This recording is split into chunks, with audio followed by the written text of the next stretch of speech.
দেখতে দেখতে ফতোয়া শুনতে শুনতে কোরবানি শেষ।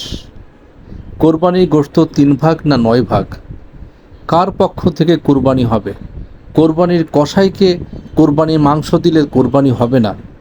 ফতোয়ার পরে ফতোয়া শুনতে শুনতে আলহামদুলিল্লাহ কোরবানি শেষ।